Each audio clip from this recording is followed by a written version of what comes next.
दोस्तों, रात के आसमान में अनगिनत तारों को देखकर एक ख्याल आता है कि क्या हमारे इस ब्रह्मांड का भी कोई मैप है, जिसे देखकर हम पता कर सके कि ब्रह्मांड में मौजूद तारे, ग्रह और आकाश गंगाएं कहां पर मौजूद हैं। ये पूरा ब्रह्मांड किस तरह ऑर्गेनाइज्ड है, हम इतने बड़े ब्रह्मांड में कहां मौजूद है। अगर हमें किसी तारे की यात्रा करनी हो तो हम उस मैप से उस तारे पर जाने का रास्ता देख सकें। अगर एक मोस्ट एडवांस क्वांटम कंप्यूटर की मदद से हम यूनिवर्स के सभी प्लैनेट्स, स्टार्स और गैलेक्सीज को इंक्लूड करते हुए एक मैप बनाए तो इसमें कई अरब साल लग जाएंगे। फिर भी हम पूरे ऑब्जर्वेबल यूनिवर्स का मैप नहीं बना पाएंगे। लेकिन दोस्तों, इसके बावजूद भी वैज्ञानिकों ने हमारे यूनिवर्स का एक ऐसा मैप बनाया है जो फ्यूचर में हमें इस रियलिटी तक भी पहुंचने में मदद करेगा। यहां तक कि इस मैप में हमें पैरेलल यूनिवर्स के होने का भी संकेत मिलता है। दोस्तों, यूनिवर्स का मैप एक आम मैप से कैसे अलग है, इसे जानने के लिए आपको इसके डायनेमिक नेचर को समझना पड़ेगा। कैसा होता अगर आपको जयपुर से दिल्ली जाना होता, लेकिन जयपुर और दिल्ली दोनों ही एक जगह फिक्स न होकर पानी में तैर रहे होते। इस वजह से आपको यहां पता करना होता कि दिल्ली आने वाले समय में किस पोजीशन पर होगी, ताकि आप उस पोजीशन की तरफ जा सके। ऐसे में अगर सभी देश, राज्य और शहर इसी तरह चल रहे होते तो हमारे मैप किसी काम के नहीं होते। दोस्तों, इसी तरह हमारे यूनिवर्स का भी यही हाल है, जहां हमारी डेस्टिनेशन ही अपने आप में किसी विशेष दिशा में विशेष गति से मूव कर रही है। ऐसे में अंतरिक्ष में जाने के लिए एक स्टैटिक मैप की नहीं, बल्कि एक डायनामिक मैप की जरूरत होगी। आमतौर पर किसी भी जगह का मैप किसी फ्लैट सरफेस पर बनाया जाता है, लेकिन अगर हम बात करें हमारे पूरे यूनिवर्स की, तो ब्रह्मांड का मैप किसी पेपर पर नहीं, बल्कि एक पावरफुल कंप्यूटर के अंदर बनाना पड़ेगा। क्योंकि यूनिवर्स एक स्टैटिक यानी स्थिर जगह नहीं है, यहां पर सब कुछ गतिशील है, हर चीज मोशन में है। सबसे पहला मैप हमें यूनिवर्स के अंदर हमारी यूनिक पोजीशन बताता है। चलिए आपको लेके चलते हैं हमारे बड़े घर, जहां हम यूनिवर्स के अंदर रहते हैं। दोस्तों, ये है हमारी गैलेक्सी, जो कि लेनियाकिया सुपर क्लस्टर का एक काफी छोटा पार्ट है, जिसके अंदर 1 लाख गैलेक्सीज मौजूद है। और यह लेनियाकिया सुपर क्लस्टर का मोस्ट डिटेल्ड मैप है, जहां सारी गैलेक्सी किसी गुच्छे के रूप में मौजूद है। हमारे यूनिवर्स में ऐसे करोड़ों क्लस्टर्स हैं, जिनमें से हमारी गैलेक्सी इस लेनियाकिया सुपर क्लस्टर का पार्ट है। साइंटिस्ट ने 8000 पड़ोसी आकाश गंगाओं की पोजीशन और मास को लेके एक मैप तैयार किया, जिसमें उनकी पोजीशन और मूवमेंट को दिखाया है। दोस्तों, इस मैप से वैज्ञानिकों को एक ऐसी बात पता चली जिसने उनके होश उड़ा दिए, यानी कि mystery of the great attractor, यानी यूनिवर्स की अधिकतर गैलेक्सी का फ्लो एक ऐसे पॉइंट की तरफ जा रहा है जहां पर कुछ ऐसा है जो सबको अपनी तरफ खींच रहा है। लेकिन आखिर वहां ऐसा क्या है? ग्रेट अट्रैक्टर की इस मिस्ट्री ने साइंटिस्ट्स को पिछले 30 सालों से अपने पीछे लगा रखा है, और अब तक यह रहस्य पूरी तरह सॉल्व नहीं हुआ है कि आखिर इतनी पावरफुल चीज क्या है जो इतनी गैलेक्सीज को अपनी तरफ खींचे जा रही है। यह मैप हमारे सुपर क्लस्टर का है, लेकिन हमारा दूसरा मैप काफी ब्यूटीफुल और कई रहस्यों से भरा है, जिसे गाइया प्रोब द्वारा बनाया गया है। इस मैप में हमारे चारों तरफ के 3 लाख तारों को कैद किया गया है। इस मैप को हम वीडियो में विजुअलाइज कर सकते हैं और इस 3 डायमेंशनल मैप में फ्लाई कर सकते हैं। दोस्तों, इस मैप के केंद्र में हमारा सूर्य है। धीरे धीरे हम 320 प्रकाश वर्ष की दूरी तक चले जाते हैं। इतनी दूरी सूर्य के चारों तरफ स्पेस में 3,31,312 तारे हैं, जिन्हें इस 3D मैप में कैद किया गया है। यानी यहां हम अपने पड़ोसी तारों के बारे में जान सकते हैं। यहां इन तारों को ऐसे ही रखा गया है जैसे वे यूनिवर्स में मौजूद हैं। इन तारों के समंदर में डुबकी लगाते हुए हम देख पा रहे हैं कि यहां इन तारों को अलग अलग कलर्स दिए गए हैं, जो कि असल में इनके टेम्परेचर को इंडिकेट करते हैं। आपको जानकर हैरानी होगी कि यहां न सिर्फ इन लाखों तारों की डायरेक्शन ऑफ मोशन भी दी गई है कि आखिर ये सभी तारे किस दिशा में जा रहे हैं। इनमें से काफी तारे बाइनरी स्टार्स हैं, जो एक दूसरे के चारों ओर घूमते हैं। हम इन्हें यहां विजिट भी कर सकते हैं, जहां हम इन सब की डायरेक्शन भी देख सकते हैं। साथ ही हमारे पड़ोसी स्टार क्लस्टर्स को भी हम यहां देख सकते हैं, जिसे हायाडीज स्टार क्लस्टर कहा जाता है। ये तारे 60 करोड़ साल पहले बने थे। इन तारों को पीले कलर से हाईलाइट किया गया है और ये सब एक फिक्स डायरेक्शन की ओर जा रहे हैं। क्योंकि जिस मॉलिक्यूलर क्लाउड से यह बने थे वह इसी दिशा की ओर गतिशील था।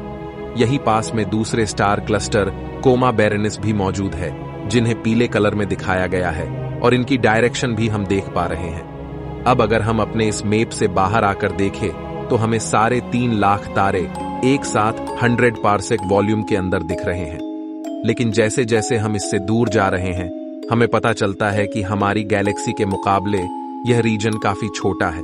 यानी हमारी पूरी गैलेक्सी के तारों को अगर इस तरह मैप किया जाए इसमें काफी ज्यादा समय लगेगा, क्योंकि हमारी गैलेक्सी के अंदर 200 अरब तारे मौजूद हैं। लेकिन दोस्तों, वैज्ञानिकों ने लार्ज लेवल पर हमारे यूनिवर्स का भी एक मैप भी बनाया है, जिसे हम देखने वाले हैं। ये है स्लोन डिजिटल स्काई सर्वे द्वारा बनाया गया यूनिवर्स का एक मैप, जहां हम यूनिवर्स का एक स्लाइस देख सकते हैं। इसमें दिखाया गया एक एक डॉट एक एक गैलेक्सी है, जिसमें धरती से ब्रह्मांड के अंत तक मौजूद 2 लाख गैलेक्सीज को दिखाया गया है और इनकी एक्चुअल पोजीशन पर इस मैप में इन्हें प्लेस किया गया है। यह मैप यूनिवर्स का एक छोटा सा स्लाइस है, लेकिन इसे एक्सप्लोर करने पर आपको यूनिवर्स के बारे में बहुत कुछ जानने को मिलेगा। दोस्तों, इस मैप में दिखाई देने वाली गैलेक्सीज एक दूसरे से किसी वेब की तरह जुड़ी हुई है, जिससे हमें पता चलता है कि कैसे ब्रह्मांड का एक बड़ा भाग कॉस्मिक वेब की तरह कनेक्ट है। यह मैप हमें बताता है कि पूरा यूनिवर्स होमोजीनियस है, यानी यूनिवर्स में मैटर रैंडमली डिस्ट्रीब्यूटेड नहीं है, यानी एक जगह काफी ज्यादा तो एक जगह काफी कम, बल्कि पूरे यूनिवर्स में मैटर बराबर फैला हुआ है। दोस्तों, इस मैप में हमारी पोजीशन सबसे नीचे है। जैसे जैसे हम इस मैप में दूर जाते हैं वैसे वैसे गैलेक्सीज के कलर व्हाइट से ग्रीन और ग्रीन से रेड की तरफ जा रहे हैं। यहाँ अलग अलग कलर्स हमें यूनिवर्स के बारे में एक बहुत इंपॉर्टेंट इंफॉर्मेशन दे रहे हैं। इन सब गैलेक्सीज के कलर रेड की तरफ शिफ्ट हो रहे हैं, जिससे हमें पता चलता है कि यूनिवर्स लगातार फैल रहा है, क्योंकि ऐसा तभी हो सकता है जब गैलेक्सी हमसे दूर जा रही हो और यूनिवर्स के फैलने की वजह से इन गैलेक्सीज से आने वाली लाइट्स भी एक्सपैंड हो जाती है, जिसकी वजह से यह लाइट रेड कलर की ओर शिफ्ट हो जाती है। इसलिए हम जैसे जैसे दूर देखते हैं इन गैलेक्सीज का कलर भी बदल जाता है। पृथ्वी से 3 अरब प्रकाश वर्ष दूर जितनी भी गैलेक्सीज है वो सब हमें ब्लू लाइट में दिखती है। इससे आगे 3 से 5 अरब प्रकाश वर्ष दूर हमें अधिकतर इलिप्टिकल गैलेक्सीज दिखाई देती है, और जैसे जैसे हम और दूर देखते हैं हम समय में और पीछे देख रहे होते हैं और इन सब का कलर धीरे धीरे पीला होने लगता है। इससे और आगे चलकर रेड हो जाता है। यहाँ पर भी हमें ज्यादातर गैलेक्सीज एलिप्टिकल मिलती है, लेकिन इनकी लाइट हमें रेड शिफ्टेड मिलती है। इसका मतलब है कि ये गैलेक्सीज हमसे दूर जा रही है, यानी हमारा यूनिवर्स फैल रहा है। लेकिन दोस्तों, आगे चलकर हम इस मैप में देखते हैं कि 8 से 9 अरब साल पहले हमें यूनिवर्स में अधिकतर ब्लू कलर की डोमिनेंस दिखती है। ऐसे में यहां सवाल उठता है कि अगर यूनिवर्स फैल रहा है तो हमें इतनी दूरी और समय में पीछे जाकर ब्लू कलर की लाइट नहीं मिलनी चाहिए। असल में दोस्तों, यहां हमें पता चलता है कि इतने साल पहले यूनिवर्स में अधिकतर क्वासर्स ज्यादा नंबर में मौजूद थे। दोस्तों, क्वासर्स काफी ज्यादा हाई ल्यूमिनस होते हैं, यानी इनसे निकलने वाली लाइट की frequency X ray, gamma ray की फॉर्म में होती है, जिस वजह से ब्रह्मांड का एक्सपेंशन इस लाइट को इतना ज्यादा रेड शिफ्ट नहीं कर पाता है कि यह लाइट रेड, ऑरेंज और येलो दिखाई दे। इसलिए ब्रह्मांड का एक्सपेंशन इस लाइट को ब्लू कलर तक ही एक्सपैंड कर पाता है। दोस्तों, इस मैप से हमें पता चलता है कि 8 से 9 अरब साल पहले ब्रह्मांड में काफी हाई एनर्जी वाले क्वासर्स मौजूद थे। क्वासर्स वो सुपर मैसिव ब्लैक होल्स है जो अपने सराउंडिंग मैटर को निगल रहे होते हैं, जिस वजह से काफी ज्यादा इंटेंस रेडिएशन पैदा होता है। लेकिन दोस्तों, अगर हम और आगे चलें, यानी 12 अरब साल पहले, तब हमें फिर से रेड कलर की डोमिनेंस दिखाई देती है। यानी इस समय से चलने वाली लाइट इतनी ज्यादा दूरी तय करती है कि इन क्वासर्स की लाइट ब्रह्मांड के एक्सपेंशन की वजह से इतनी ज्यादा रेड शिफ्ट हो जाती है कि यह रेड कलर की फ्रीक्वेंसी में दिखाई देने लगती है। दोस्तों, इससे आगे चलने पर हमें कुछ भी दिखाई नहीं देता है, और ये एक ऐसा समय है जहां चीजें काफी ज्यादा रहस्यमय बन जाती हैं कि आखिर इस समय यूनिवर्स कैसी स्टेट में था। इस मिस्ट्री को अनकवर करने के लिए जेम्स वेब टेलीस्कोप हमारी मदद करेगा। यह समय डार्क एज के रूप में जाना जाता है, इस समय हाइड्रोजन गैस के मॉलिक्यूल्स ने सारी अवेलेबल लाइट को अब्सॉर्ब कर लिया था, जिस वजह से यह एक डार्क एरा बन गया जहां यूनिवर्स लगभग अंधेरे में छुपा था। दोस्तों, अंत में हमें ये जो वॉल दिखाई दे रही है, ये एक टाइम वॉल है, यानी ये वो समय है जिससे पहले हम कुछ भी नहीं देख सकते, और शायद यूनिवर्स की शुरुआत इसी से पहले हुई थी। इसे हम कॉस्मिक माइक्रोवेव बैकग्राउंड रेडिएशन कहते हैं। दोस्तों, यह हमारे यूनिवर्स का सबसे पुराना मैप है, जिससे हमें ऐसी चीजें पता चलती हैं जिसे जानकर आप हैरान हो जाएंगे। दोस्तों, यह मैप WMAP सैटेलाइट यानी विल्किंसन माइक्रोवेव एनिसोट्रोपी प्रोब द्वारा बनाया गया है, जिससे हमें पता चलता है कि ब्रह्मांड के पैदा होने के 3,80,000 साल बाद यूनिवर्स कैसा था। उस समय यूनिवर्स में क्या मौजूद था। यह मैप यूनिवर्स के उस समय का स्क्रीनशॉट है जब यूनिवर्स को पैदा हुए 3,80,000 साल हुए थे। इस मैप से पता चलता है कि उस समय यूनिवर्स में जो भी मैटर मौजूद था वह हर जगह लगभग समान रूप से फैला हुआ था, और गणितीय रूप से ऐसा होने के लिए यूनिवर्स को काफी तेजी से फैलता हुआ मानना पड़ेगा, यानी कि 0 सेकंड पर यूनिवर्स एक बिंदु से फैलना शुरू हुआ। तब यह मात्र एक माइक्रो सेकंड में एक बिंदु से फैलते हुए एक प्रकाश वर्ष जितना बड़ा हो गया, यानी एक अनइमेजिनेबल स्पीड से हमारा ब्रह्मांड फैला, जिस वजह से इसमें मौजूद मैटर हर जगह लगभग समान रूप से डिस्ट्रीब्यूट हुआ। लेकिन दोस्तों, इस मैप में यह स्पीड ही सिर्फ हैरान करने वाली चीज नहीं है, बल्कि एक और चीज हमें पता चलती है जिसे जानकर आप हक्के बक्के रह जाओगे। CMB के इस मैप में हमें दिखाई देने वाले अलग अलग कलर्स अलग अलग टेम्परेचर वेरिएशन को रिप्रेजेंट करते हैं, लेकिन एक ऐसी चीज है जो वैज्ञानिकों को काफी ज्यादा हैरान कर देती है। वो है इस मैप में मौजूद कुछ कोल्ड स्पॉट। हमारे यूनिवर्स के साउथर्न गैलेक्टिक हेमिस्फेयर में काफी बड़ी और कोल्ड एनिसोट्रोपी मिलती है, जिसे कोल्ड स्पॉट के नाम से जाना जाता है।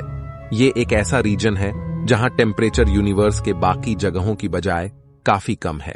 अब वैज्ञानिकों के अनुसार इस चीज को एक्सप्लेन करने के लिए उनके पास और कोई कारण नहीं है बजाय किसी दूसरे पैरेलल यूनिवर्स के। एक कॉस्मोलॉजिस्ट लॉरा मेर्सिनी के अनुसार यह कोल्ड स्पॉट इस बात का सबूत है कि यूनिवर्स के पैदा होने के वक्त ही एक दूसरा पैरेलल यूनिवर्स भी पैदा हुआ होगा, जिसकी ग्रेविटी की वजह से इस कोल्ड स्पॉट से आने वाले फोटोन की एनर्जी लूज हुई होगी। कुछ साइंटिस्ट के अनुसार अगर ये बात सही है तो हमें हमारे यूनिवर्स के ऑपोजिट हेमिस्फेयर यानी नॉर्दर्न हेमिस्फीयर में भी ऐसा ही कोल्ड स्पॉट मिलना चाहिए, और साइंटिस्ट ने कंप्यूटर एनालिसिस के थ्रू यह पाया कि नॉर्दर्न हेमिस्फीयर में भी ऐसा ही सिमिलर कोल्ड स्पॉट है।